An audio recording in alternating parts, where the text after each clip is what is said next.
اعوذ باللہ من الشیطان الرجیم، بسم اللہ الرحمن الرحیم، بہ نستعین وہو خیر ناصر و معین،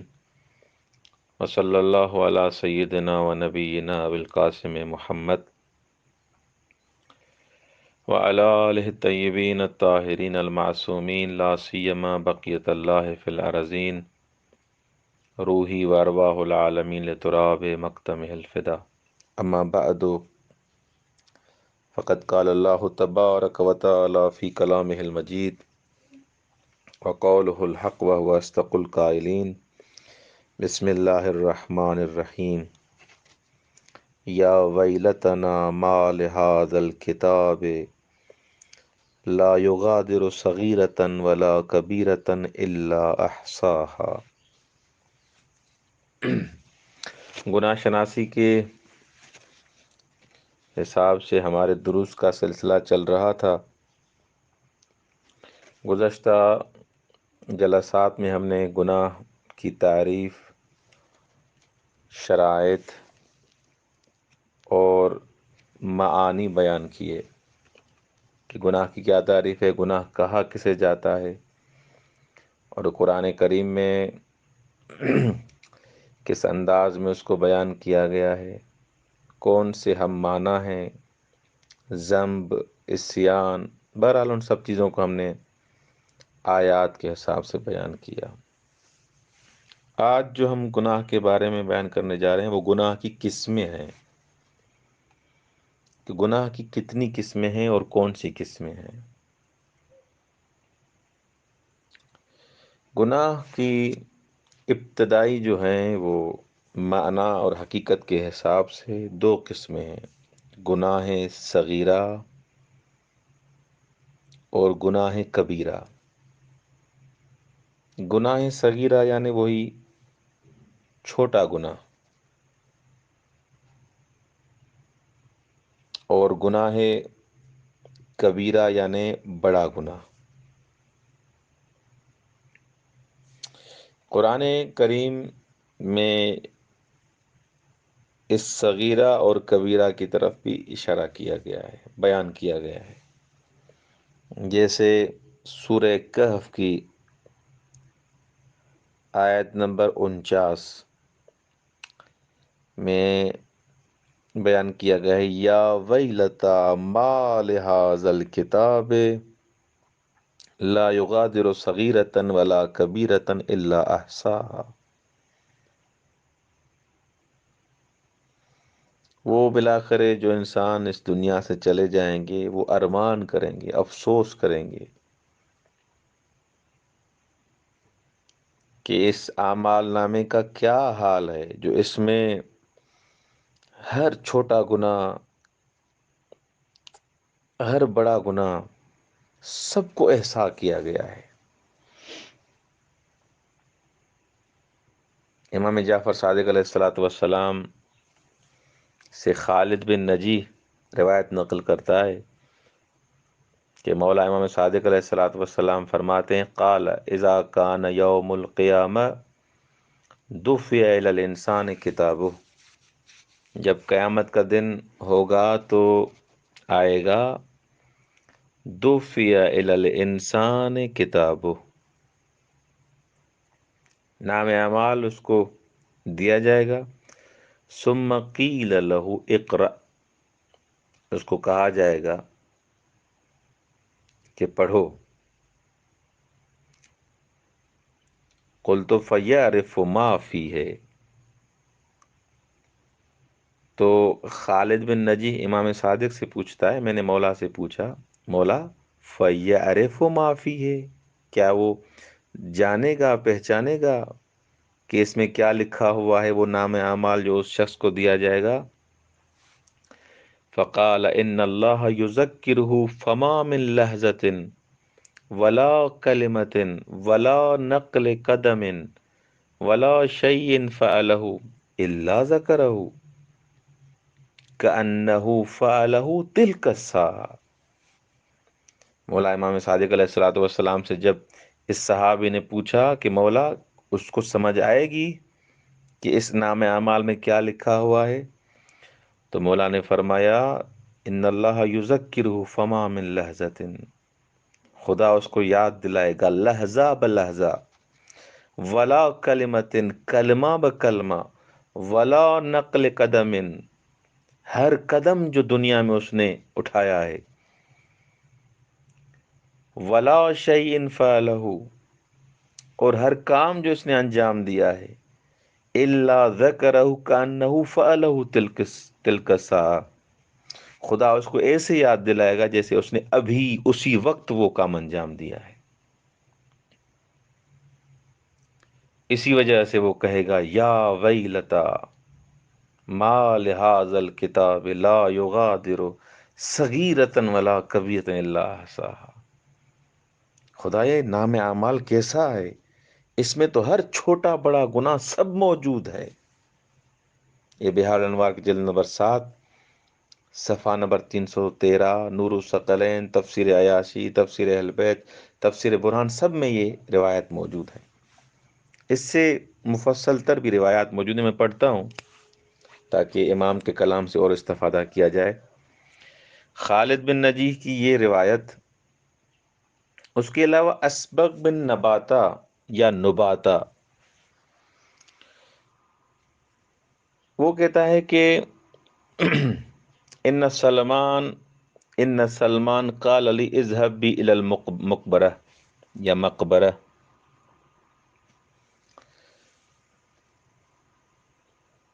اسبغ بن نباتا کہتا ہے کہ سلمان نے مجھے کہا مجھے قبرستان لے کے چلو، فإن رسول اللہ قال علی یا سلمان سیکلمک میت اذا دنت وفاتک، کیونکہ اے اسبغ بن نباتا، مجھے رسول خدا صلی اللہ علیہ وآلہ وسلم نے فرمایا تھا سلمان جب تمہارا وقت قریب آئے گا تو تمہارے ساتھ میت بولے گی، مردے بولیں گے۔ فلما ذهبت به الیها ونادى الموت اجابه واحد منه، تو اسبغ بن نباتا کہتا ہے کہ جب میں قبرستان کی طرف گیا، مقبرہ یعنی وہی قبرستان کی طرف گیا، تو حضرت سلمان نے ایک مردے کو، موتا کو پکارا، اجابہ واحد منہم، جب ان مردوں کو پکارا، صدا دی، تو ان میں سے ایک نے جواب دیا، فسألہ سلمان، تو اس مردے سے جو مر گیا تھا، اس دنیا سے چلا گیا تھا، اس سے حضرت سلمان نے پوچھا اما رأى من الموت وما بعدہ، کہ مرنے کے بعد تم نے کیا دیکھا؟ خوب بلاخر اس چیز کو بیان کیا جا رہا ہے۔ فأجابه بقصص طويلة وأحوال جليلة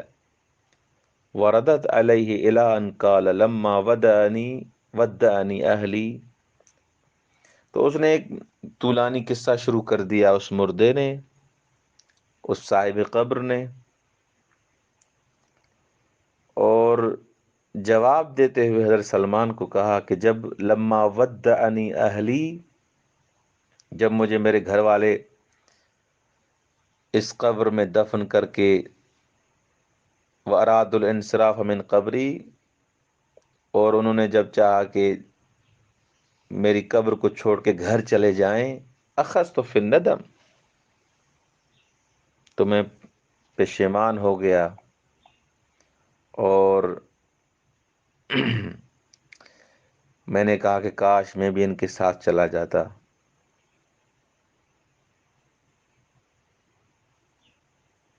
میں بھی گھر جاؤں۔ تو مردہ کہتا ہے کہ جب یا لیتنی کنت من الراجعین، میں نے پشیمانی کے عالم میں یہ کہا کہ کاش میں بھی ان کے ساتھ چلا جاؤں۔ فأجابنی مجیب من جانب القبر، فأجابنی مجیب من جانب القبر، تو قبر کے ایک گوشے سے آواز آئی،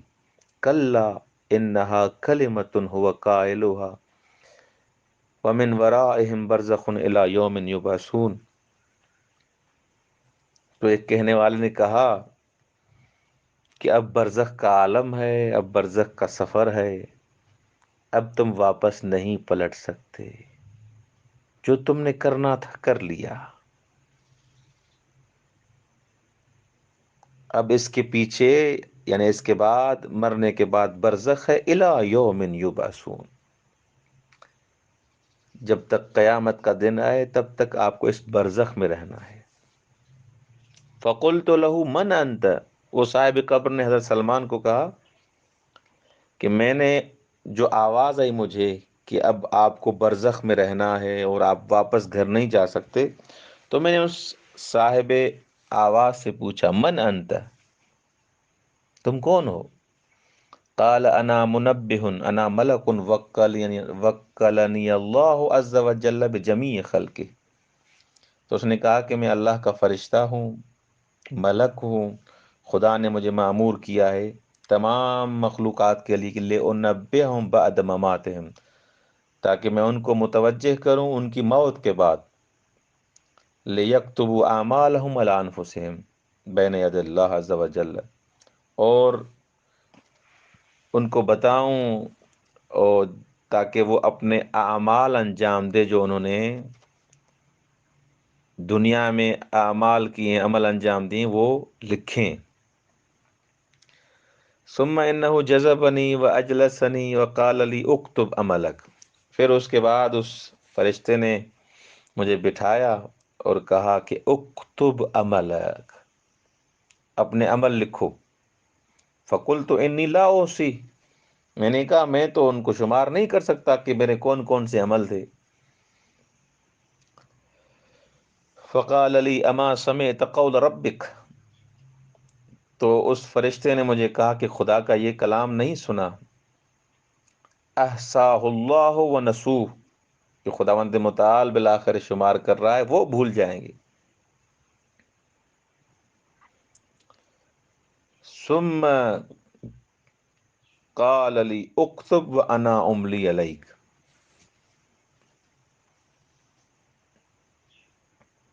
پھر اس فرشتے نے مجھے کہا کہ تم لکھو، میں تمہیں لکھوا رہا ہوں، املا میں کروا رہا ہوں۔ فقلت عین البیاض، میں نے اس فرشتے سے کہا کہ ورقہ کہاں ہے، کاغذ کہاں ہے، کس پہ لکھوں میں؟ فجذب جانبا من کفنی، اس نے میرے کفن کا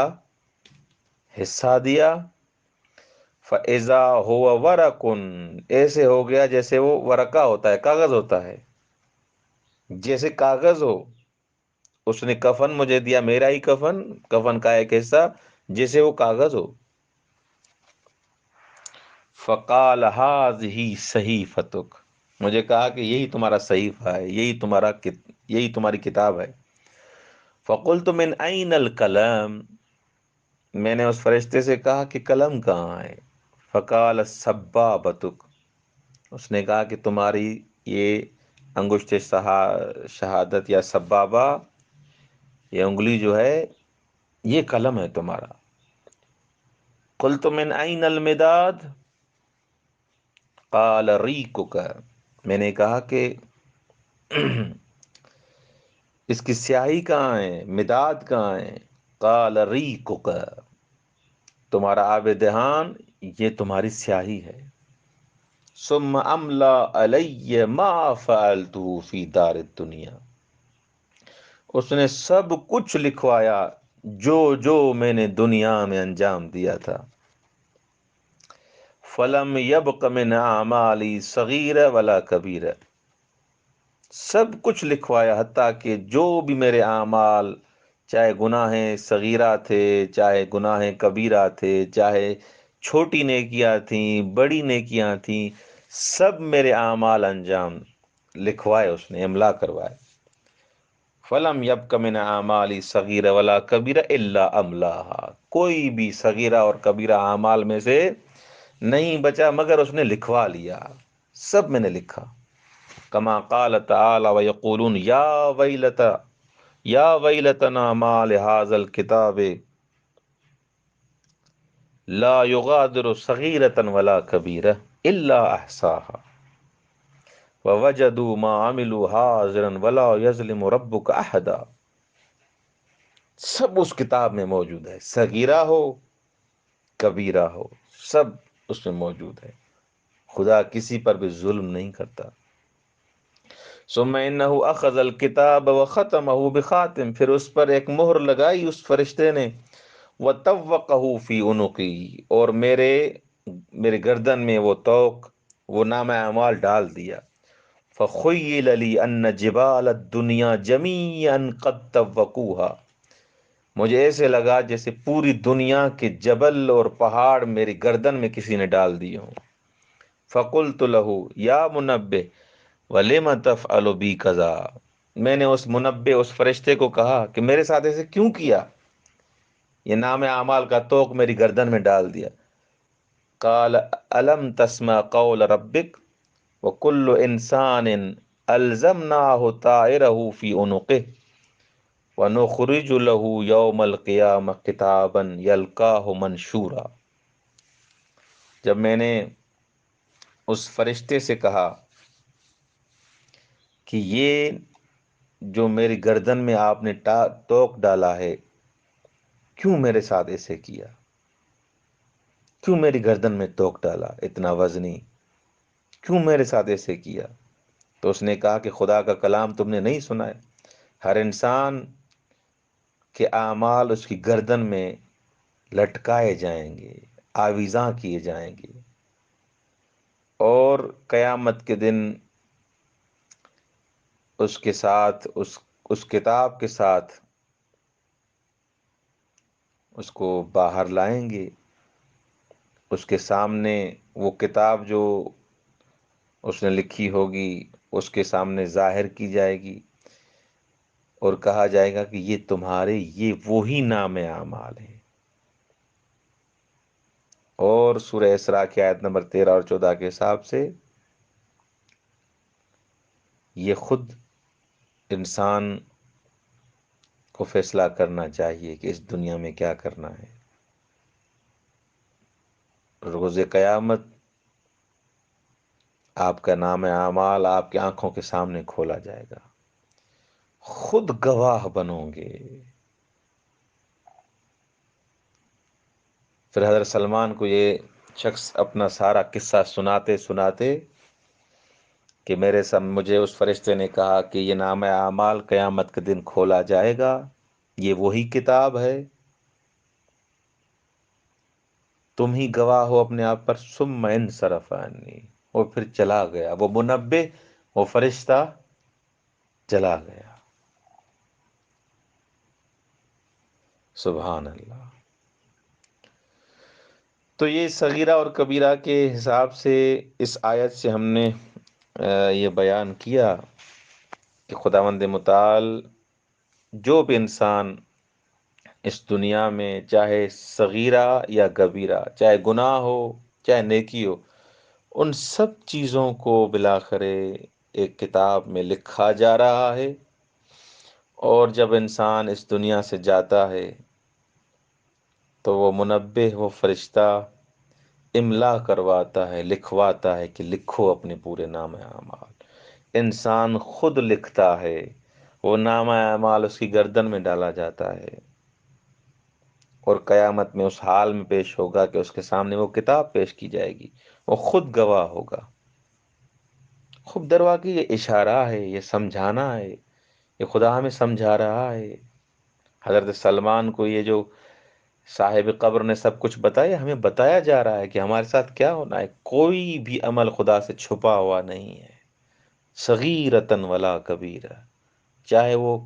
عمل صغیرہ ہو چاہے کبیرہ ہو، گناہ صغیرہ ہو چاہے کبیرہ ہو،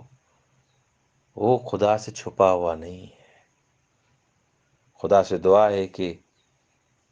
بحق کے امام زمانہ عجل اللہ فرجہ شریف تمام مومنین کے صغیرہ اور کبیرہ گناہ معاف فرمائے، اہل بیت علیہ السلام کی شفاعت نصیب فرمائے۔ والسلام علیکم ورحمۃ اللہ وبرکاتہ۔